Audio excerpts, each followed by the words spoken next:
I will be discussing a double homicide that happened in the country of Venezuela. On January 24th, 1976, a girl of Lebanese descent was born in Caracas, Venezuela. She lived with her father, Shauki Naime, who was a doctor at a hospital called Clínica Santa Sofia, and mother Salam Yordi, who was a stay-home mom. She was Cibell Naime, the youngest of three children. Cibell had strict parents who would not let her have a boyfriend until she graduated college, do sleepovers, leave the house without permission, and she would be physically disciplined if necessary. When Cibell was in high school, she was stubborn and would leave the house without permission anyways. Her father would be angry at her, and it was her mother's role to calm him down. At 18 years old, Cibel asked her parents for a pet cat. She claimed that she was at home a lot and often felt lonely. However, her father did not want to go get her one. By the end of November 1994, Cibel was reading her local newspaper and realized an article discussing an upcoming pet sale. Cibel called the phone number in the newspaper and informed the salespeople that she wanted to buy a Turkish Angora kitten from them. The salesperson, 30-year-old Miguel Tawil, was a lawyer but would also breed and sell pets as a side hustle. On the phone call with Cibel, Miguel offered to sell her the cat for 20,000 bolivares, which is about $562 in America.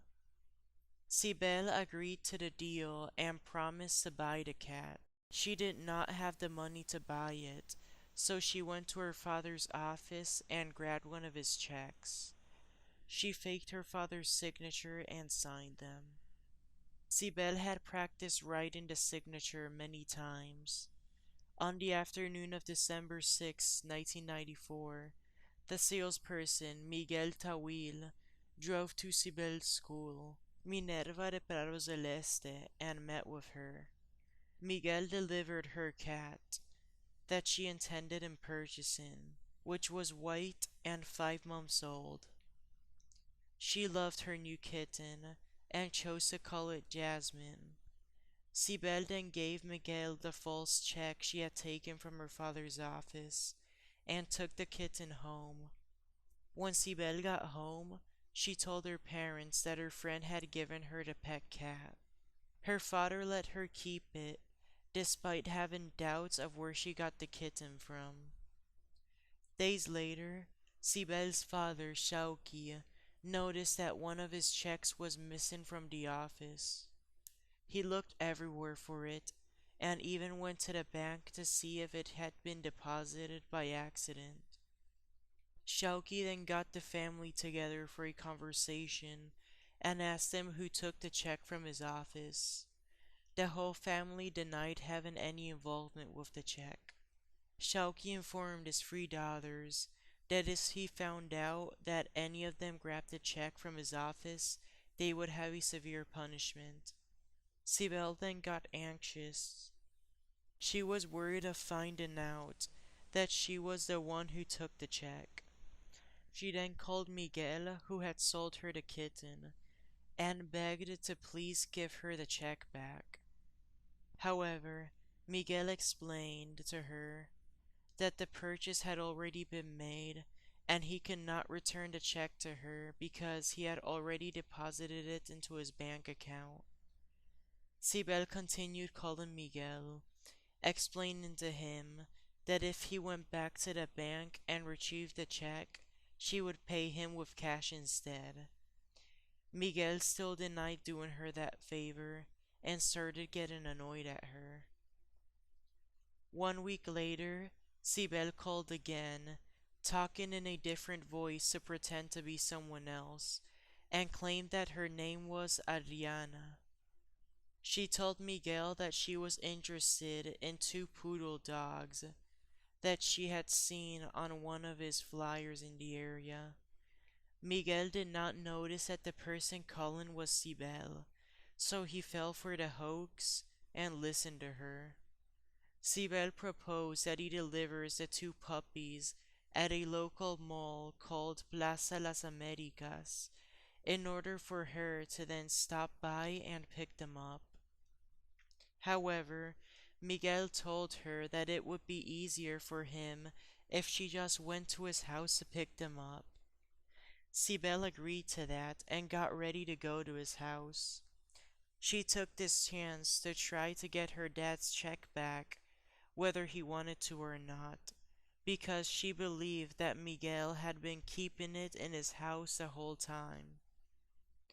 Cibel once again left the house without permission and took her father's gun with her in case Miguel would again deny giving her the check back.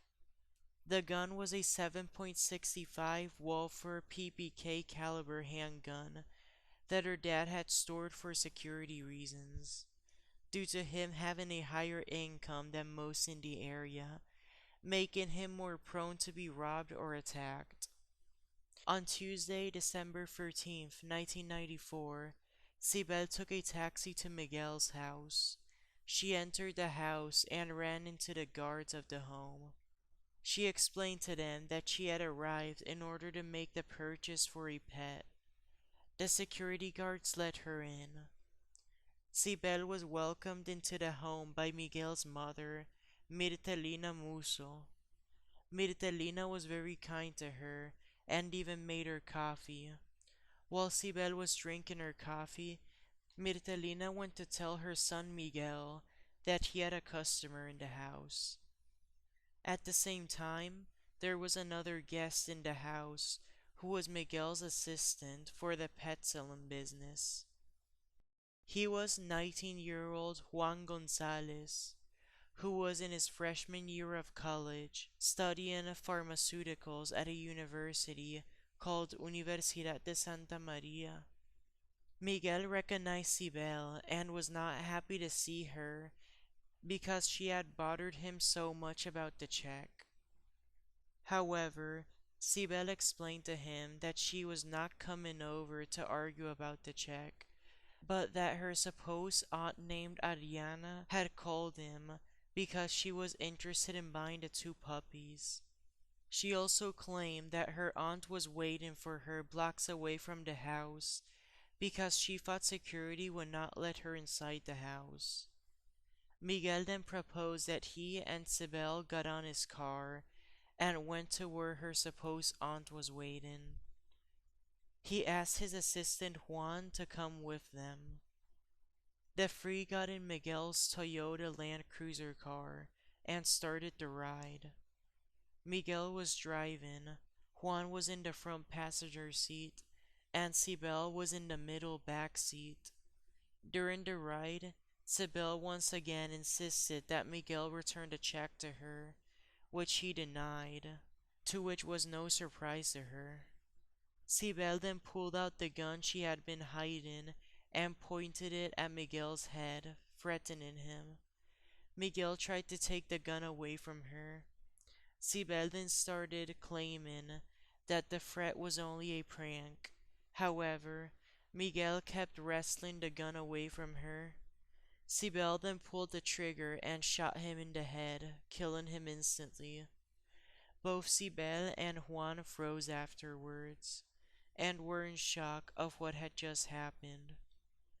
They stared at each other. Juan panicked and begged Cibel to not kill him.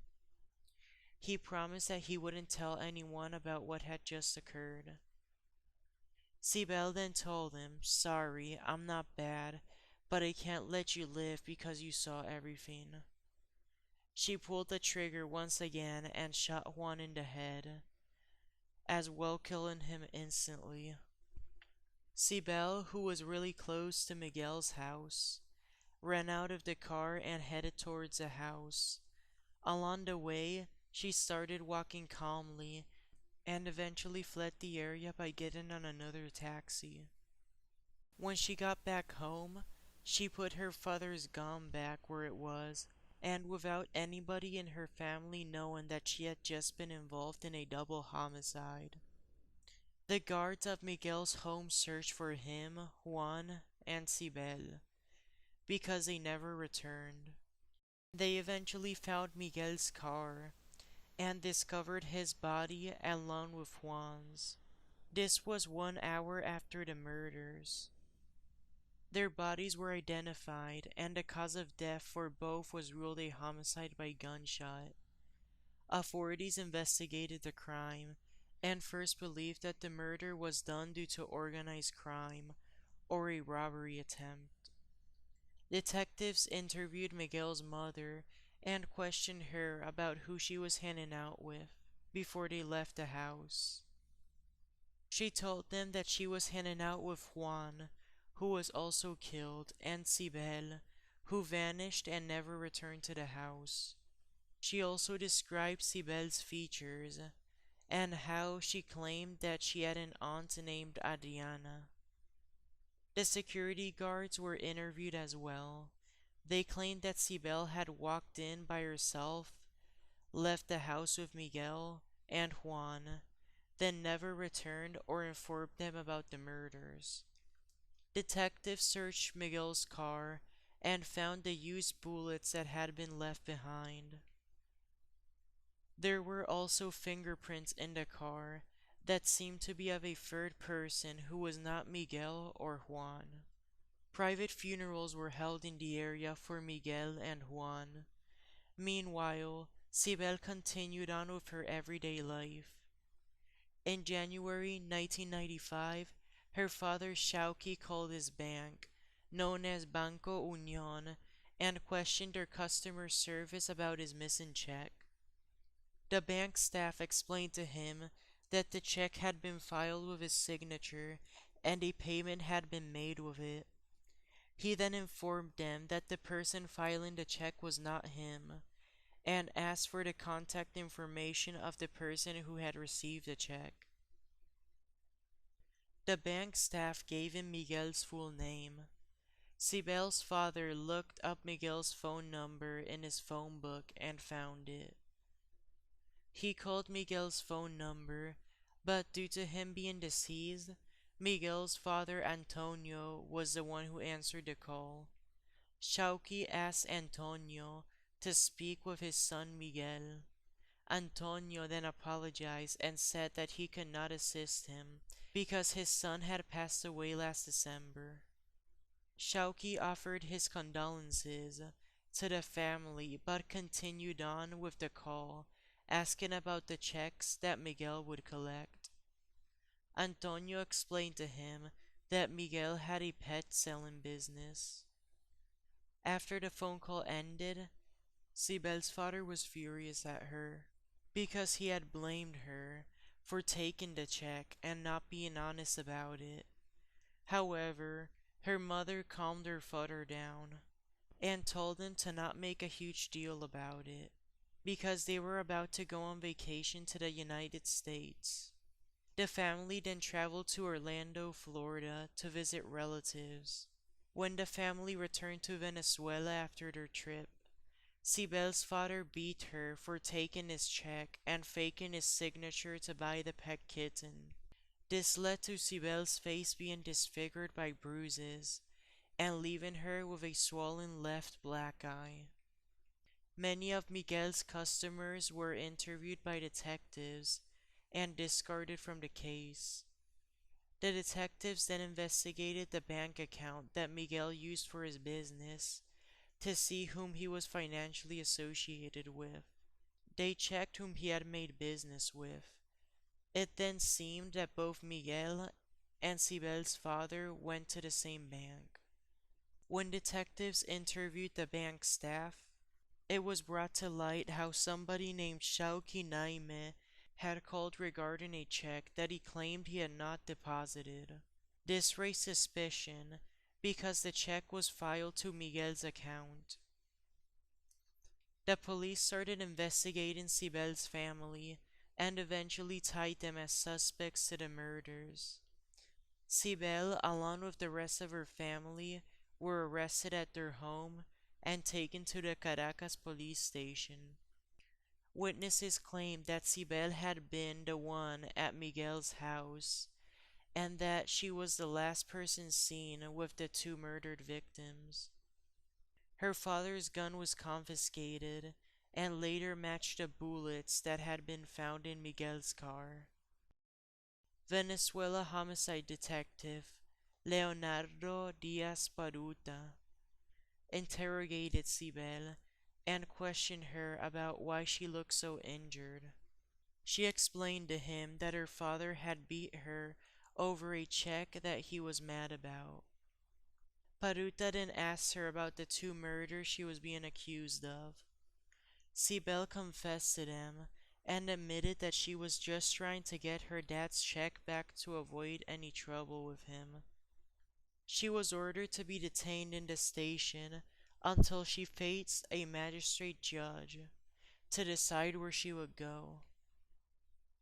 After detectives confirmed the claims that Cibel was the alleged suspect of these two pet sellers, the whole family except for Cibel and her father were let go by police. Her father, Shauki Naime, was then accused of aggravated assault for beating his daughter and could not yet be freed.